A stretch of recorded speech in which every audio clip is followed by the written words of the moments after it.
Alright, FST fans, the first thing I gotta apologize for is the fact that I didn't realize that as I was doing this, I forgot that there are some sections of the book we didn't talk about, and this question 14 and 15, I'm leaving this up here because I'm hoping people will notice my great big graphic here. I don't want to redo that other video. 14 and 15 uh, on that test were from sections we didn't do. They're about simulations. It's not like it's totally unrelated to the things we talked about, but it's technically not on the test, so don't worry about that. However, 16 will be on there. It's about everything we did the last day and the do now, so that's a good one. All right, and I did this one for you last time. And here we are, number 2 of that Form C. Okay, you and your friend are studying factorials together, and your friend is trying to distribute the factorial, and you got to say, well, that's just crazy talk. Okay, let's talk about what n minus 5 factorial means. That means you're going to be taking n minus 5. That's the first number of the thing, and then it goes down from there, and you keep multiplying next successive decreasing numbers. Like if this were 100, the next one has to be 99, 98, 97. So if it's n minus 5, the next one has to be n minus 6 times n minus 7, and we have to keep going on down. I don't know how far it goes because I don't know where I started with it being n. But the last one would be, we would stop when we got down to 1. I could actually write this in terms of n if I really cared to. This would be n minus 1, but this gives you an idea of what n minus 5 factorial looks like. It's good enough to show that it's going to be different enough from this to not work. Okay, so we started with originally here n factorial. Wait, that's an n. N factorial minus 5 factorial. This is n times n minus 1 times n minus 2, etc. ... 3, 2, 1. Last off. Alright. That whole thing, that's n factorial minus 5 times 4 times 3 times 2 times 1. Can you tell yet these have nothing to do with each other? First of all, that n minus 5 on down, that would actually be somewhere in the middle here on down. This would be like n times n minus 1 times n minus 2 times n minus 3 times n minus 4 times that stuff. But I can't just divide this anyway because I got this minus this other term here, and that's 120. So I could actually rewrite this as n, just to show you how crazy this person is who thinks you can actually distribute the... I'll go to the trouble of separating this out. This would be n minus 4. And after that, I have this. Actually, I could say this is n minus 5 factorial right here. I could say it's like all this stuff times n minus 5 factorial minus 120. So I could, well, I really can't even then, I can't really even consolidate things. Like I could divide both sides by n minus 5 factorial. This would look like 1. This would be this big mess minus this over n minus 5 factorial, which is a tiny little fraction. But in any case, they're really not the same. You could also, another way to prove to somebody that this really wasn't right is put in a number here. And notice this would only even work for numbers bigger than 5. So just to make my job easy, let's make it 7. 7 minus 5 quantity factorial. Now let's just see if that's equal to, I mean, to prove something false, all you need is one counterexample. This would be a little bit closer, actually, if they were thinking divided by, but it's not quite. Well, that's pretty bad no matter what, actually. 7 minus 5 factorial is like saying 2 factorial. That's what the parentheses mean, which is 2. 2 times 1. 7 factorial is, oh my gosh, some huge number. Is that 5,040? This is 120. Yeah, it's 5,040 now that I've had a second to think about it. 5,040 is 1 times 3 times 3 times 4 times 5 times 6 times 7. And this is 5,040 minus 120. Well, it's obviously not 2. What is that? I'm not going to bore you with the other calculator. I'm going to get out a separate calculator and find out that that's 4,920. Really not 2. So there you go. Okay. Next problem. Draw a spinner has a probability distribution of this crazy unfair thing below. Okay, I'm going to make a spinner. I'm going to draw lines in it. The thing is, when I cut up this spinner, I got to do it so that I have 6 zones. The random variable is the value of things in the spinner. So when I cut the spinner up, I'm going to be putting numbers in there. There's going to be a zone called number 1, number 2, number 3, and I have to do that so that it hits 1 1/8 of the time, 2 1/8 of the time, etc. Notice that 3 and 6 are kind of unfair. 3 and 6 are each a quarter. That's kind of interesting. The rest of them are all 1/8. So I've got quarters and eighths here. I'm going to start with perfectly horizontal and vertical lines. I could split the circle that way once there, and vertically like that. I've got quarters already, and you know what? A couple of these are supposed to be quarters. Let's go ahead and say this is a 3, this is a 6. Now I know some people like to put them in order around the thing. I don't think it really matters, but you know, I'm not normal. Anyway, this I have to have quarters for the rest of my stuff, so let's split that into quarters, and let's call those the other ones. 1, 2, 4, and 5. So now if I was actually spinning a spinner on here, oh, can I get a cool arrow? I don't know if I can. Ooh, maybe I can. If I get a cool arrow on here and say, okay, there's your spinner, there's little, oh, look how tiny that little arrow is. Sorry if that's confusing and I'm just playing around here, but can I make it thicker? I can spin it. Oh, it doesn't really work. Taking it up. Anyway, so this is the spinner wheel. Sorry about that.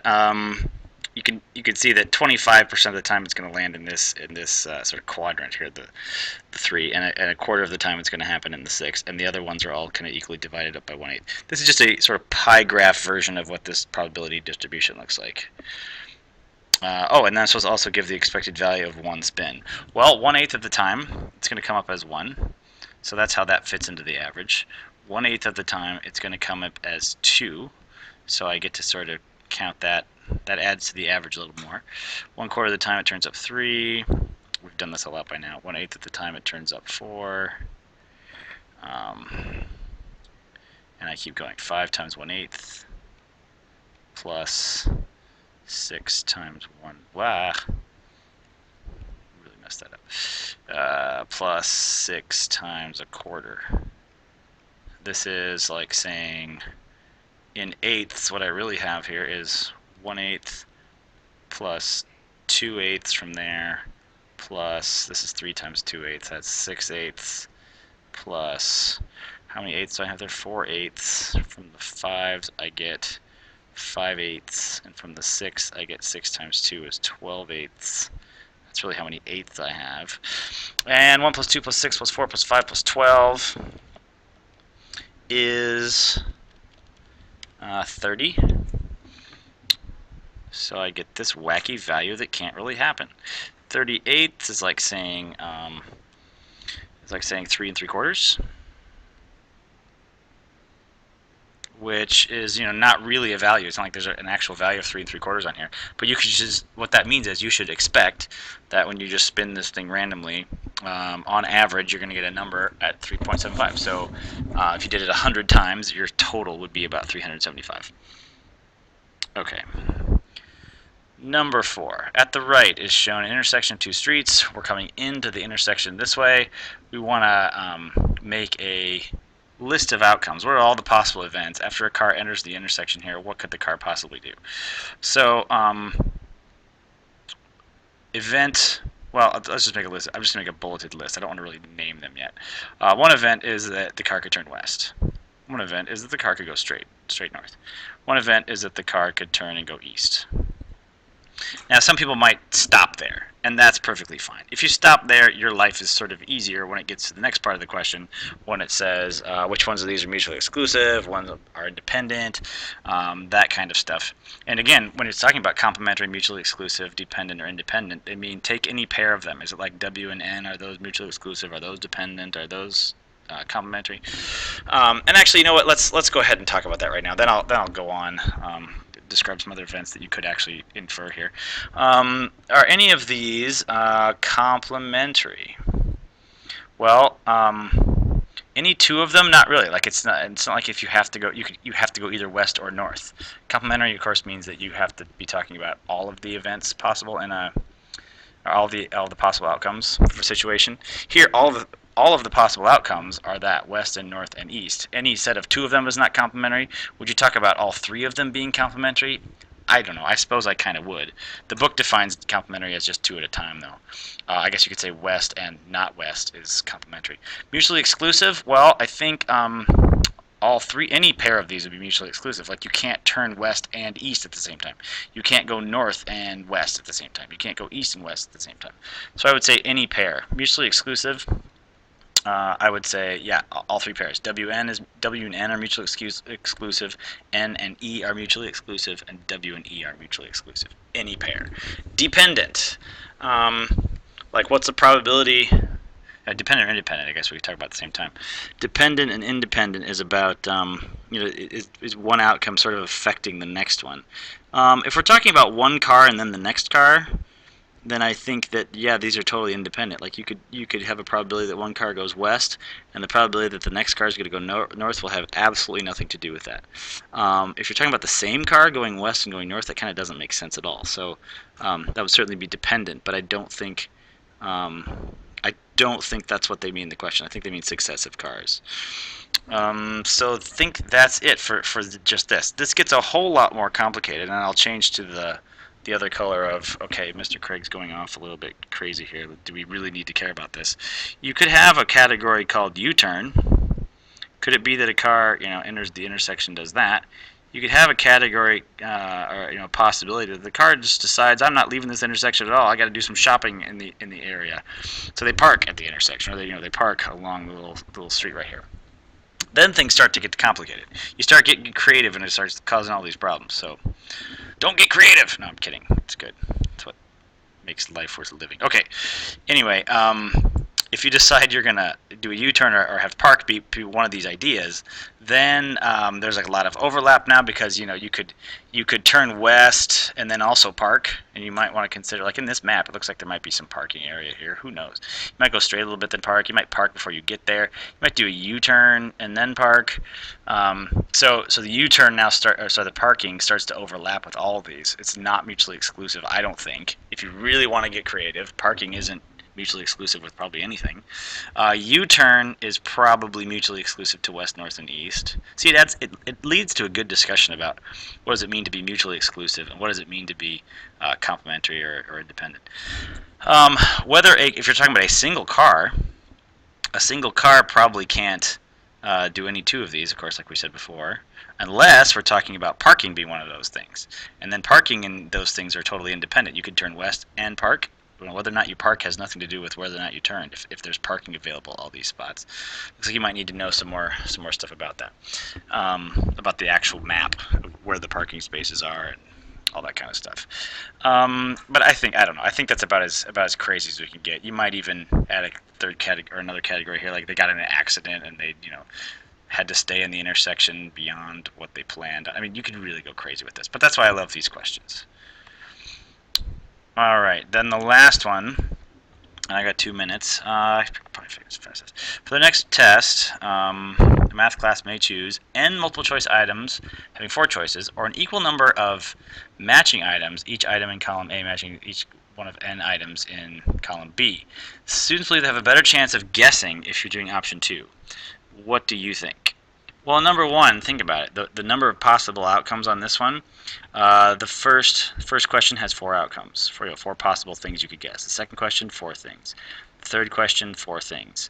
And for however many questions you have n, you're going to keep having these things multiplied by 4, because you're still going to have 4 choices every time. So that is going to be 4 to the nth power. This one, if we're matching, that's sort of without replacement.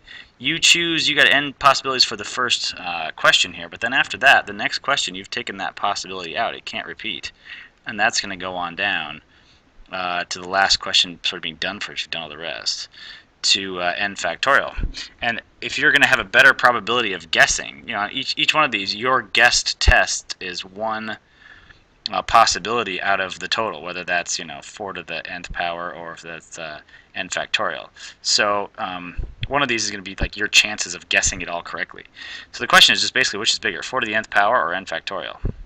Well, I went ahead and I made a table here on the TI-84 because it's not exactly obvious where it gets bigger.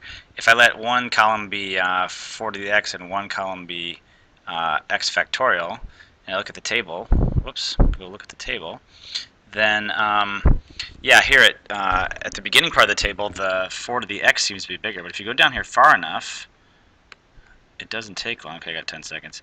Eventually, factorial gets bigger. Factorial starts to get much bigger after about 9 questions. So there's a certain critical point here when it is better to take one test over the